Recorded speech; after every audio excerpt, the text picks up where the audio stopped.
सीता म्हणाले आहे, स्वामी बघा बर वृक्ष किती भाग्यवान आहे, एवढा वेलाला आधार देतोय. सीता काय म्हणाले, वृक्ष किती भाग्यवान आहे, एवढ्या वेलाला आधार देतोय. राम म्हणाले, नाही नाही सीते, वेल किती भाग्यवान आहे, त्याला वृक्षावर जायला मिळते. कळालं का, वृक्ष येईल काही. वृक्ष म्हणजे राम, वेल म्हणजे सीता. मग सीता काय म्हणाले, वृक्ष किती भाग्यवान आहे, एवढा वेलाचा आधार घेते. राम म्हणाले, वेल किती भाग्यवान आहे, अशा वृक्षावर त्याला इथं बसायला मिळते. दोघाचा लागला संवाद. सीता म्हणाले झाड भाग्यवान, राम म्हणाले वेल भाग्यवान. दोघाचं काही मिटता मिटना, आणि दोघाचं पेटल्यावर जल्दी मिटना. तुमचं पेटते का नाही कधी. बघा, लग्न झाल्यापासून आजपर्यंत जरी एखाद्याचं कत्तहीच पेटलं नसलं, तर आज संध्याकाळी पेटवून बघा, तुमचं प्रेम दुबगणीनं वाढतंय. मी माझ्या पद्धतचं सांगणार, तुम्हाला पाहिजे असेल तर माऊलीच्या ओवीचा आधार देतो. का तानयाचे लागता झटे, तेने अधिकची पाना फुटे, दोन्ही बाजूला काढा.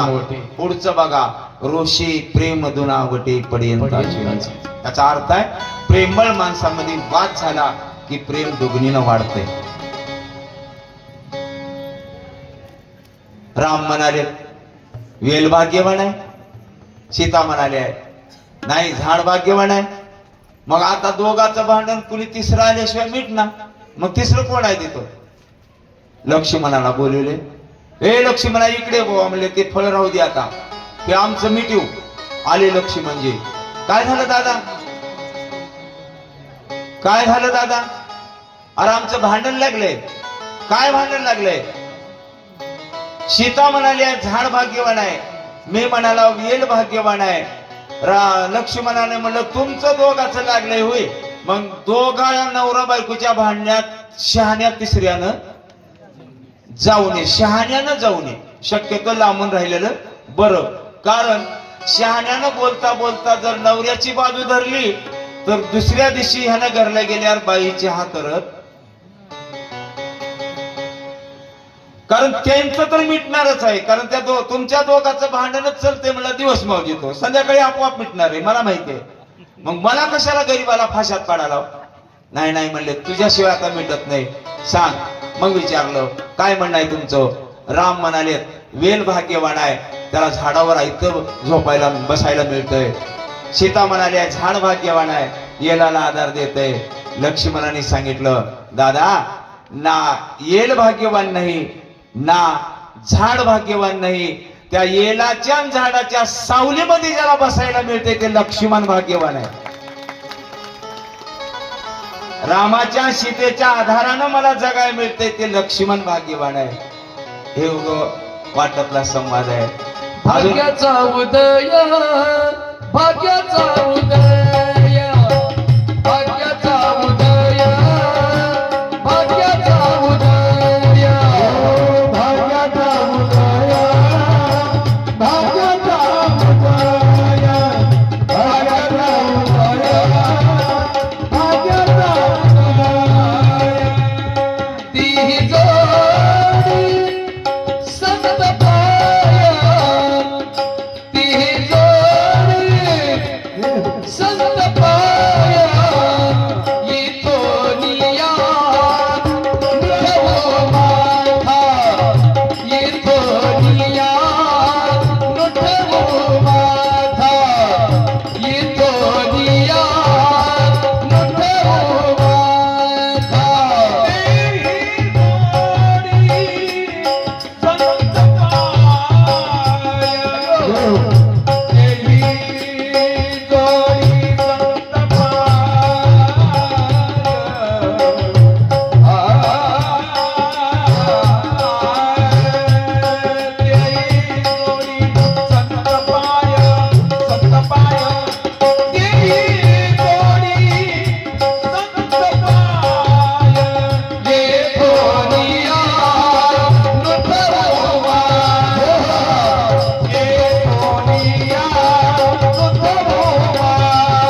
मग अजून एक रामाचं आणि सीतेचं असं एक विनोदाची व चाललेली चर्चेची म्हणून एक अजून एक चालत चालत सांगून जातो. तुम्ही ऐकलं असाल सगळ्यांनी, ते हे ऐकलं असाल. मला वाटतं मोराचं सांगितलेलं ऐकलं नसाल, जास्ती करून सांगत नाहीत लोक, ते ऐकलं नसाल. पण हे मात्र ऐकलं असाल. एका दिवशी लक्ष्मण असे बाजूला बसलेले, सीताई साहेब अशा बाजूला आहेत आणि शेजारी राम बसलेत. आणि बोलता बोलता बोलता रामाचा सीतेचा संवाद चालू झाला. आणि सीता म्हणाले, बघा बर माझे पाय किती सुंदर आहेत, माझे पाय किती सुंदर आहेत. राम म्हणाले, माझे सुंदर आहेत. आणि सीता म्हणाले, माझे सुंदर आहेत.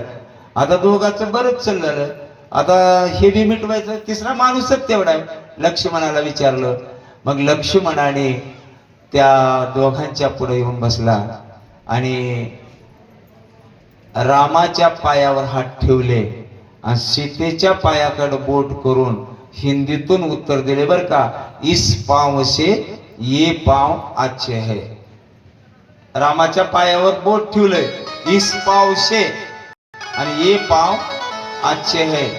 म्हणजे काय, रामाच्या पायापेक्षा सीतेचे पाय सुंदर आहेत. सीता म्हणली, बघा बघ मी काय म्हणले होते, माझे पाय सुंदर आहेत. त्याने लक्ष्मणाने सांगितलं, वहिनी जरा समजण्यामध्ये घोळ झालाय तुमच्या, मी काय म्हणाला ध्यान लावून नाही का, माझ्या रामाच्या पायामुळं तुमचे पाय सुंदर आहेत.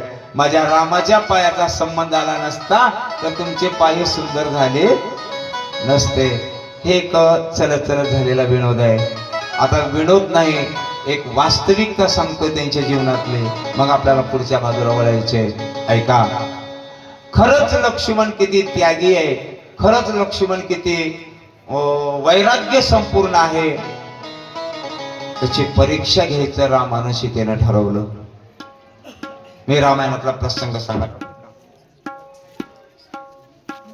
एका दिवशी राजा राम राम राम सीताराम राम राम